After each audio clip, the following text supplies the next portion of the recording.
মধ্যে ফিরাইয়া দাও। এই টাকা তোমার না, এটা বান্দার হক, এটা নষ্ট করা যাবে না।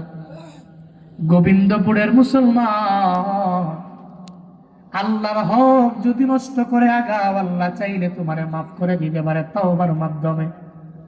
কিন্তু বান্দার হক যদি নষ্ট করে বান্দা তুমি কবরের মধ্যে যাও, হাসরের ময়দানে আল্লাহ পাক বলবে, বান্দা তুই আমার হক আদায় করলা, জান্নাতে চলে যাও। জান্নাতে দূরে যাবে। প্রতিমধ্যে যাওয়ার পরে গোবিন্দপুরের এক আল্লাহর বান্দার সামনে দাঁড়িয়ে যাবে, কয় কই যাও? কয় জান্নাতে যাই।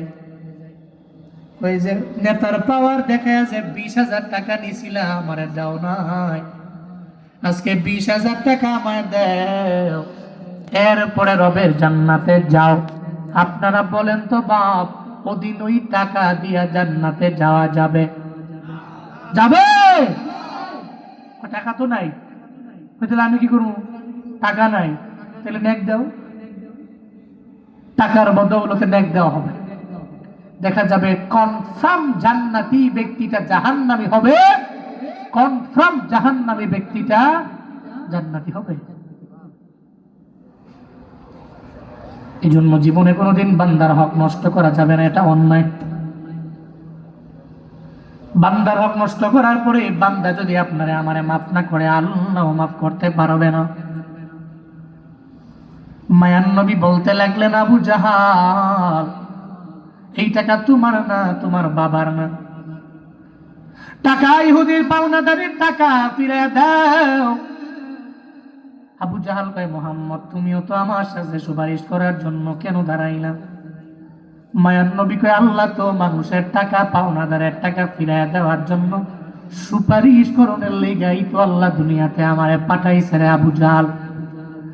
টাকা ইহুদিরে দিয়া দেও, যখন দিতে চায় না, আবু জাহাল কয়, মোহাম্মদ একবারের জায়গায় যদি 2বার বলো, ঘর থেকে তরবারি আইনা তোমার দেহ থেকে গর্দানটাকে আলাদা করে দিব। চিল্লায়া পড়া যাবে কি নাউজুবিল্লাহ? কি কয়? তরবারি দিয়া তোমার দেহ থেকে গর্দানকে আলাদা করে। আরে কই কি? আবু জাহাল যেমন কথা তেমন কাজ।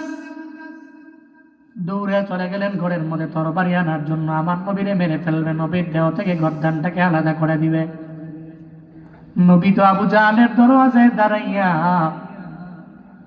চান্দিনার মুসলমান বলো না, আমার নবীর ডানে কেউ নাই, বামে কেউ নাই, সামনে কেউ নাই, পেছনে কেউ নাই, কিন্তু নবীর তো একজন আছে রে, নবীর বন্ধু, যার জন্য আল্লাহ পাক যারে মায়া করে, যারে ভালোবাসে, যারে পছন্দ করে, যারে মেরাজে নিয়ে গেল, ওই নবীর বন্ধু একজন। চিল্লায়া বলো তার না।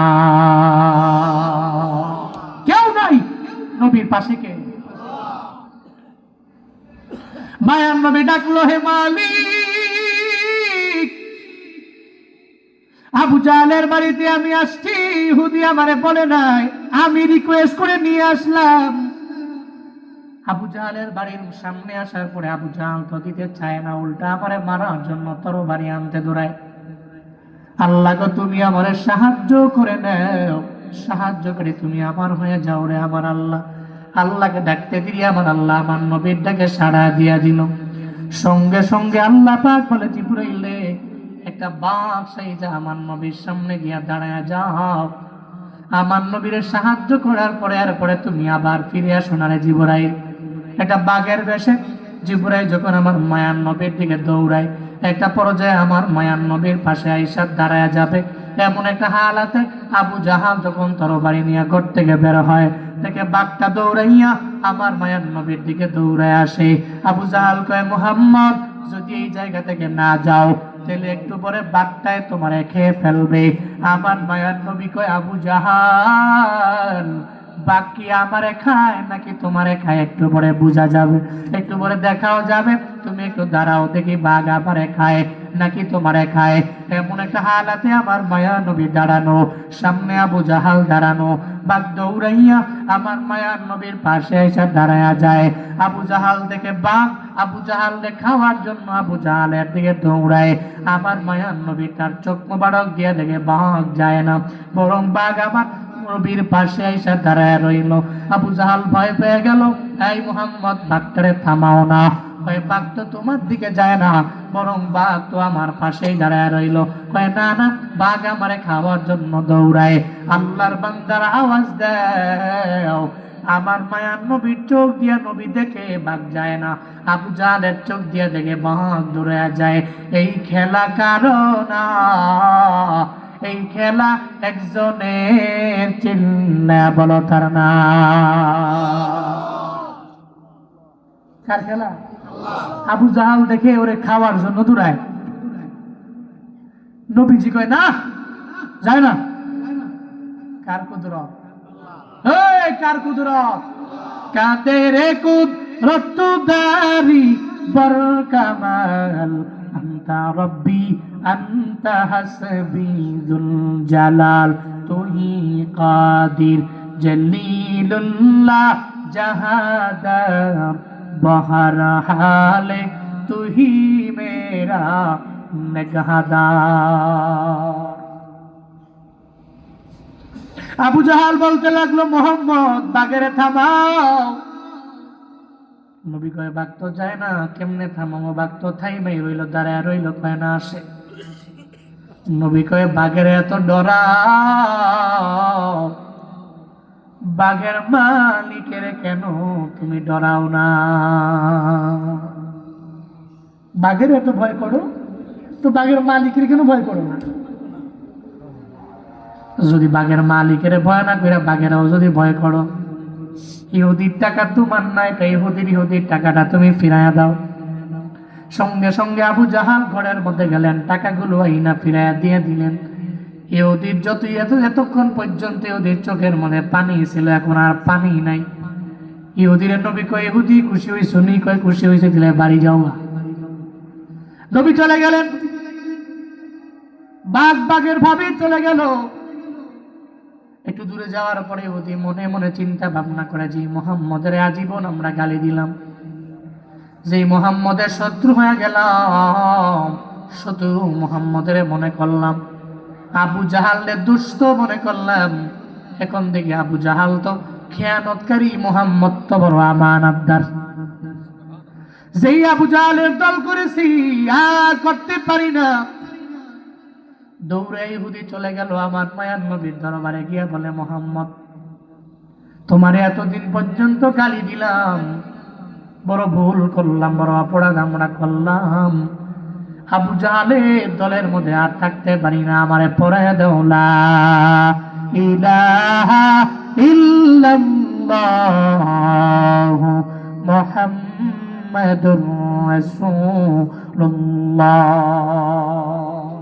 সাল্লাল্লাহু আলাইহি ওয়াসাল্লাম। আবু জাহালের দলে আর থাকতে পারি না, সে তো স্পষ্ট খেয়ানতকারী, আর তুমি আমানতদার। যে খেয়ানতকারী তার দলে থাকতে পারি না, যে আমানতদার তার দলই অবশ্যই আসতে হবে। সব যারা দাবি করে নবীর সত্যিকারের আশিক, এরা জীবনে কোনোদিন আমানতের খেয়ানত করতে পারে না। একমাত্র আবু জাহালের অনুসারীরাই, ইয়াজিদের অনুসারীরাই, উতবার অনুসারীরাই, সাইবার অনুসারীরাই, ওয়ালিদ ইবনে মুগীরার অনুসারীরাই আমানতের খেয়ানত করতে পারে। নবীর অনুসারীরা আমানতের খেয়ানত করতে পারে। নবীজি বললেন, উম্মতের আমানতের খেয়ানত করবে। 3 নম্বরে আমার মায়ার নবী জানায়া দেওয়া, যাকাত মাগরামা। উম্মতেরা যাকাতকে জরিমানা মনে করবে। কি মনে করবে? যাকাত কি জরিমানা? জরিমানা। কিন্তু যাকাত কি উম্মতেরা জরিমানা মনে করবে। রমজান আসলে দেখবেন ধনীরা যাকাত দেয়। আসছে যাকাত লক্ষ টাকা, দেয় মাত্র 50,000 টাকা, বাকি 50,000 দেয় না। কিরে ধনী, কারে বুঝ দিলা? আল্লাহর এটা বুঝ দিলাম আর কি। আল্লাহর বুঝ দিস দিলে। যাকাত যদি কম দেয়, আসছে লাখ, দিছে 50, তাহলে বুঝ দিল কারে? আল্লাহর এটা বুঝ দিল।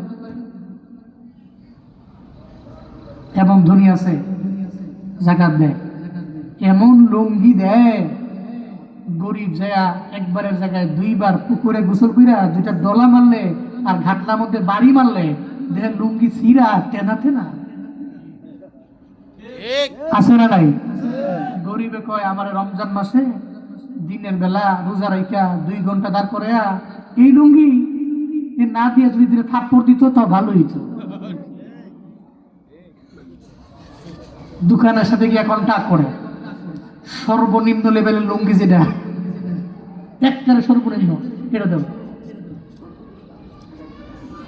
এরপরে দেয়। যাকাতকে জরিমানা মনে করে, কিন্তু এটা কি জরিমানা? এটা ফরজ। এ বিধান কে দিয়েছেন? আরো জোরে বলে না কে দিয়েছেন? যাকাত দিলে কমে না, যাকাত দিলে বাড়ে। দান করলে কমে না, দান করলে বাড়ে। আপনি চেক করে দেখেন, দান করলে কমে না বাড়ে, যাকাত দিলে কমে না বাড়ে। কৃতজ্ঞ না হয়ে কৃতজ্ঞ হলে কমে না বরং আরো বাড়ে।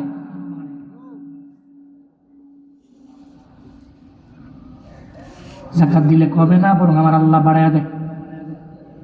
জীবনে কোনোদিন যাকাতকে জরিমানা মনে করে যাবে না, ফরজ বিধান মনে করে বান্দা যাকাত দেওয়া লাগবে। আল্লাহ পাক কোরআনে যেই জায়গায় নামাজের কথা আনলেন ওই জায়গায় আর পরে যাকাতের ব্যাপারে বললেন, ওয়া আকিমুস সালাতা ওয়া আতুজ যাকাতা ওয়ারকাউ মা'আর রাকিঈন ওয়াসজুদু মা'আস সাজিদিন। আল্লাহ যেই জায়গায় বললেন নামাজের কথা ওই জায়গায় আমার আল্লাহ আনলেন যাকাতের কথা। এর মানে যাকাত ফরজ অবশ্যই বান্দার দেওয়া লাগবে, জরিমানা মনে করা যাবে না। 3 নাম্বার। 4 নাম্বার নবীজি বলেন, অত আর রাজুল যাওজাতাহু ওয়া আক্কা উম্মাহু। ব্যক্তিটা তার বউকে বেশি প্রায়োরিটি দিবে কিন্তু তার মাকে ভুলে যাবে। এরকম আছে না নাই? আছে না নাই? বউকে প্রায়োরিটি দেয়, বউয়ের অ্যাকাউন্টে টাকা পাঠায়, বউকে বিশ্বাস করে বেশি, কিন্তু মায়ের অবাধ্য হয়, মায়ের কথা শুনতে চায় না, মনে করে মার কাছে দিলে মায়া মাইরা দিবে, কিন্তু বউয়ের কাছে